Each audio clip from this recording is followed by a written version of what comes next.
नमस्कार। दिल्ली के सीएम अरविंद केजरीवाल आज खुद एक धाकड़ वकील की तरह पेश हुए। उन्होंने अपनी बात को ईडी के सामने इस तरीके से रखा कि ईडी को भी पसीने छूट गए। और ईडी के सामने क्या क्या बातें रखी, आज हमारे साथ चंद्रकांत शुक्ला मौजूद हैं। आइए उनसे जानते हैं कि आखिर केजरीवाल ने क्या क्या कहा। चंद्रकांत।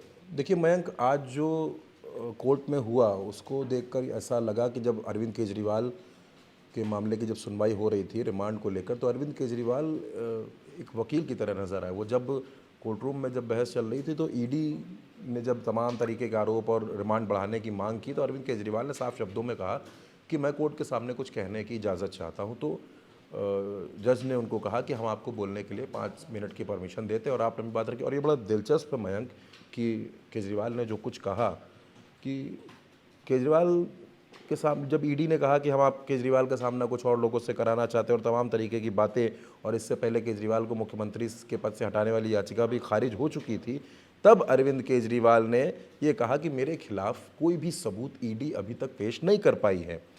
ईडी बार बार दावे कर रही है कि हमारे पास सबूत है, लेकिन अरविंद केजरीवाल ने कहा कि इनके पास कोई भी सबूत नहीं है। केजरीवाल ने यह कहा कि ईडी का मिशन सिर्फ और सिर्फ मुझको फंसाना था। 3 स्टेटमेंट दिए गए, उनमें से कोर्ट के सामने वो बयान लाया गया जिसमें मुझे फंसाया गया, ये सही नहीं है। केजरीवाल ने यह भी कहा, जब वो अपनी बात रख रहे थे तब उन्होंने ये भी कहा कि एक गवाह ने 7 स्टेटमेंट दी, जिनमें से 6 स्टेटमेंट में उसने मेरा नाम तक नहीं लिया, और जैसे ही 7वें स्टेटमेंट में उसने मेरा नाम लिया उसके बाद उसका कोई बयान दर्ज नहीं कराया गया।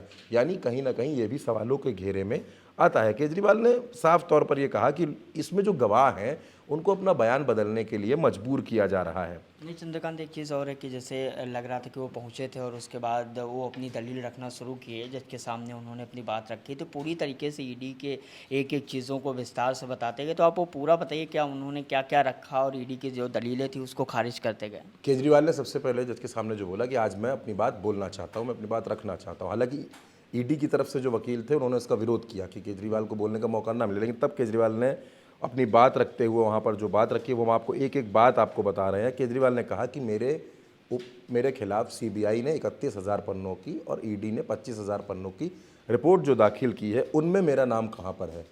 मेरे खिलाफ जिन 4 स्टेटमेंट्स को मेरी गिरफ्तारी का आधार बनाया गया है उन पर भी मैं बात रखना चाहता हूँ। केजरीवाल ने कहा कि मेरा नाम 4 जगह आया है। एक सी अरविंद है, उन्होंने बोला कि मेरी उपस्थिति, ये सब केजरीवाल की कही हुई बातें हैं कि मेरी उपस्थिति में कुछ दस्तावेज मनीष सिसोदिया को दिए गए। अब मैं मुख्यमंत्री हूं, अरविंद केजरीवाल ने बात रखी, मैं मुख्यमंत्री हूं, मुझसे मिलने के लिए तमाम विधायक रोज आते हैं, तमाम लोग रोज आते हैं, तो ये कोई अपराध नहीं है या ये कोई गिरफ्तारी का आधार नहीं बनता है। केजरीवाल ने एक और गवाह का नाम लिया। केजरीवाल ने कहा कि एक और गवाह है राघव मुंगटा, उनका भी बयान था, और केजरीवाल ने कहा कि इस मामले में जो लोग गवाह बनाए जा रहे हैं उन लोगों को बयान बदलने के लिए मजबूर किया जा रहा है। और जब केजरीवाल अपनी ये बात बोल रहे थे मयंक, तब ईडी ने उनके इस बयान का भी विरोध किया। अब इसके बाद केजरीवाल अपनी बात को आगे रखते हुए कहते हैं कि इनका जो मकसद है वो आम आदमी पार्टी को पूरी तरह से ये एक नैरेटिव सेट करने का है कि आम आदमी पार्टी भ्रष्ट है, आम आदमी पार्टी को नष्ट करने का इनकी कोशिश। ईडी फिर रोकती है, ईडी फिर यहाँ पर बोलती है, और इसके बाद केजरीवाल ने उस 100 करोड़ का भी जिक्र किया जिस रकम का घोटाला ईडी बता रही है। केजरीवाल ने कहा कि अगर ये 100 करोड़ का शराब घोटाला है तो वो पैसा कहां गया। उनका भी एक चीज़ और कही थी ईडी ने, केजरीवाल ने ईडी के सामने, मैं 2 साल से गिरफ्तार करके 2 साल से केजरीवाल ने ये कहा कि ये केस 2 साल से चल रहा है, सारी चीजें चल रही हैं। उसमें केजरीवाल ने ये भी कहा कि जिस रकम का घोटाला ईडी बता रही है, अगर वो 100 करोड़ का शराब घोटाला है तो फिर वो पैसा कहां है। फिर केजरीवाल इस शराब घोटाले पर आते, वो कहते हैं दरअसल असली शराब घोटाला शुरू होता है ईडी की जांच के बाद। ईडी के 2 मकसद थे, एक आम आदमी पार्टी को खत्म करने का, दूसरा पर्दा डालकर उगाही का रैकेट चलाने का। इसके जरिए ही वो पैसा इकट्ठा कर रहे हैं। इसके बाद अरविंद केजरीवाल ने जैसे ही 55 करोड़ के उस बॉन्ड का जिक्र किया, जो बॉन्ड शरद चंद्र रेड्डी का जिसमें नाम आता है, ईडी ने फिर विरोध किया।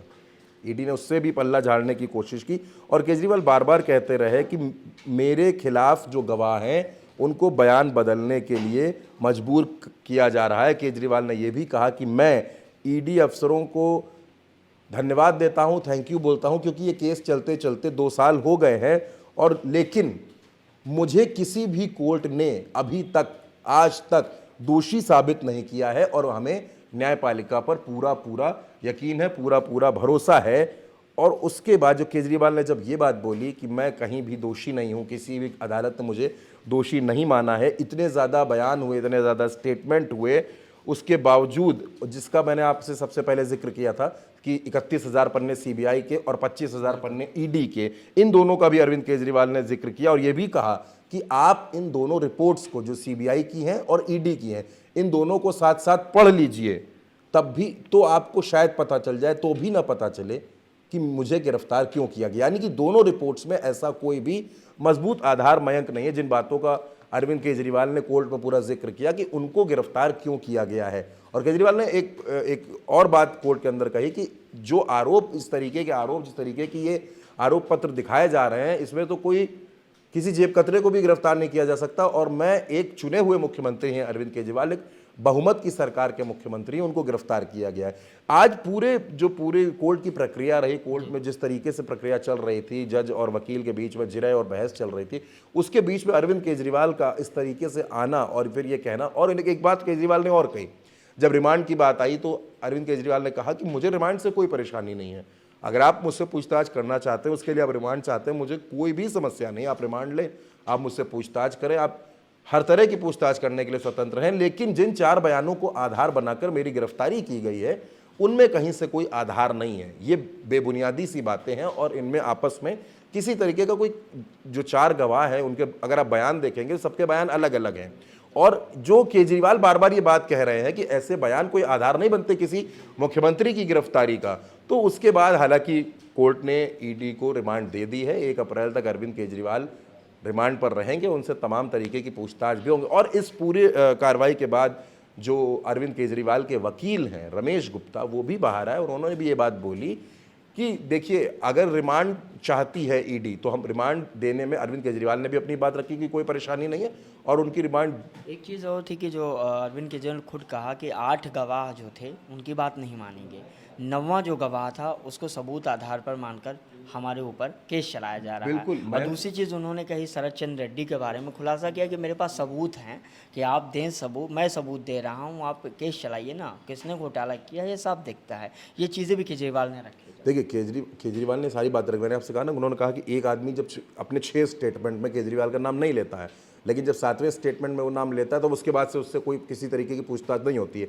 जो पहला गवाह जिसका नाम लिया, सी अरविंद उसका नाम था, उसका भी नाम अरविंद केजरीवाल ने कोर्ट में लिया। अरविंद केजरीवाल ने कहा कि उसके बयान में भी और उसके बयान में भी अंतर है। दूसरा, एक गवाह ऐसा था जिसको बार बार बयान बदलने पर मजबूर किया जाता है। ऐसे 4 गवाहों का अरविंद केजरीवाल ने कोर्ट में जिक्र किया। और अरविंद केजरीवाल ने यह भी कहा कि जब से ये ईडी की छापेमारी, जब से ईडी की कार्रवाइयां चल रही हैं, उसके बाद से ही ये शराब घोटाला है, उसके पहले तक कहीं कुछ ऐसा नहीं था। देखिए, पूरे मामले में जो अरविंद केजरीवाल अभी तक दोषी करार नहीं दिए गए। अरविंद केजरीवाल अभी तक आरोपी हैं और पूछताछ के लिए ईडी ने उनको एक बार फिर से रिमांड में लिया है। अब ऐसी उम्मीद है कि ईडी, जब, क्योंकि ईडी बार बार ये कह रही है कि पैसा हवाला के जरिए गोवा गया और गोवा में पहुंचाया गया, ये बातें कह रही है, लेकिन जब शरद चंद्र रेड्डी, इलेक्टोरल बॉन्ड और बीजेपी कनेक्शन, इन सब की बात आती है तो ईडी उस पर चुप्पी साध लेती है। उस पर वो कहने के लिए उसके पास फिलहाल कुछ। देखिए, जब अरविंद केजरीवाल का रिमांड मिल गई 1 अप्रैल तक के लिए अरविंद केजरीवाल रिमांड पर गए और उसके बाद उनकी पत्नी सुनीता केजरीवाल भी बाहर आई। उन्होंने भी इस बात को कहा कि अरविंद केजरीवाल का स्वास्थ्य काफ़ी कर। उसके बाद दिल्ली सरकार की तरफ से एक प्रेस कॉन्फ्रेंस होती है, जो प्रेस कॉन्फ्रेंस अभी थोड़ी देर पहले सौरभ भारद्वाज भी करके गए, उन्होंने भी बातें कहीं, अरविंद केजरीवाल की सेहत को लेकर भी चिंता जताई गई। और दूसरा, जो चीज़ें आज कोर्ट में देखने को, अभी तक ऐसा देखने को नहीं मिला। आज अरविंद केजरीवाल खुद सामने आया और उन्होंने सारी बातें कोर्ट के सामने रखी। अब मुझे ऐसा लगता है कि हमको थोड़ा सा इंतजार करना पड़ेगा कि अब 1 अप्रैल जो ईडी की रिमांड की डेट है, उसके बाद क्या कुछ निकल करके आता है। क्योंकि आज अरविंद केजरीवाल ने बहुत हद तक, मुझे ऐसा लगता है, देश के सामने भी एक तस्वीर साफ हो गई है कि किस तरह से अटकाने और भटकाने की चीज़ें चल रही हैं, किस तरीके से गुमराह किया जा रहा है। केजरीवाल के स्टेटमेंट्स के बाद, जो हालांकि उन्होंने कोर्ट के अंदर दिया, आमतौर पर ऐसा होता नहीं है जब किसी व्यक्ति के ऊपर, किसी शख्स के ऊपर इस तरीके के आरोप लगे। ये एक फिल्मी कहानी सी लगती है। आमतौर पर हमने और आपने ऐसा फिल्मों में देखा है कि वहाँ पर ऐसी चीज़ें होती हैं, लेकिन आज अरविंद केजरीवाल जिस तरीके से खुद अपनी पैरवी में वकील बनकर कोर्ट रूम में नजर आया, उन्होंने सारी बातें रखी, ये एक हद तक ज़रूरी भी था। उनकी सारी बातें आ गई, उन्होंने अपनी सारी बातें रख दी हैं कि किस तरीके से गवाहों को कमज़ोर किया गया या उनको गुमराह किया गया, भटकाया गया। साथ ही जो बयान बार बार बदले गए, 8 लोगों के बयान में भरोसा नहीं, फिर 90 को उठा लिया, फिर उसके 6 स्टेटमेंट को नहीं सुना, 7वें स्टेटमेंट को, यानी जो तमाम एक कड़ी जुड़ रही है अरविंद केजरीवाल जो आरोप लगा रहे हैं और यहाँ इधर ईडी की तरफ से जो कुछ हो रहा है, तो जो कड़ी बन रही है। फिलहाल एक राहत भरी खबर उनके लिए ये है कि दिल्ली के मुख्यमंत्री वो बने रहेंगे। उसको जो हटाने की, केजरीवाल को उनके पद से हटाने की जो याचिका दायर की गई थी, उसको तो कोर्ट ने अस्वीकार कर दिया, रद्द कर दिया, नहीं माना। और ये भी कह दिया कि ये कार्य न्यायपालिका का नहीं बल्कि कार्यपालिका का है, हम इसमें कोई दखल नहीं दे सकते। इसको एलजी देखेंगे, राष्ट्रपति देखेंगे या जो बाकी केंद्र सरकार है वो देखेगी, क्योंकि दिल्ली एक विशेष राज्य है, केंद्र शासित प्रदेश है, तो हमारा इससे बहुत कुछ लेना देना नहीं। हम इस तरीके की राजनीति में नहीं पड़ेंगे। हम न्यायपालिका है, हम न्याय की बात करेंगे, हम कार्यपालिका के कार्यों में, इस तरीके के कार्यों में दखल नहीं देंगे। अब आगे क्या होता है, क्योंकि संवैधानिक संकट के बार बार बीजेपी बात कर रही है, आरोप लगा रही है, फिलहाल देखना होगा इसमें क्या होता है। लेकिन 2 चीज़ें हैं, एक अच्छी खबर अरविंद केजरीवाल के लिए कि वो अपने पद पर बने रहेंगे, मुख्यमंत्री फिलहाल बने रहेंगे, और दूसरी एक थोड़ी सी बुरी खबर यह है कि उनको अभी अगले 4 से 5 दिन रिमांड में रहना पड़ेगा और पूछताछ का सामना करना पड़ेगा, सवालों का सामना महंगा भी फिलहाल उनको करना पड़ेगा। ये हमारे साथ थे चंद्रकांत शुक्ला, जिन्होंने पूरा विस्तार से बताया कि किस तरीके से केजरीवाल ने अपनी बातों को कोर्ट के अंदर रखा, खुद वकील बनकर पेश हुए और उन्होंने अपनी चीज़ों को ज़्यादा बेहतर समझा कि मैं खुद रखूं। धन्यवाद।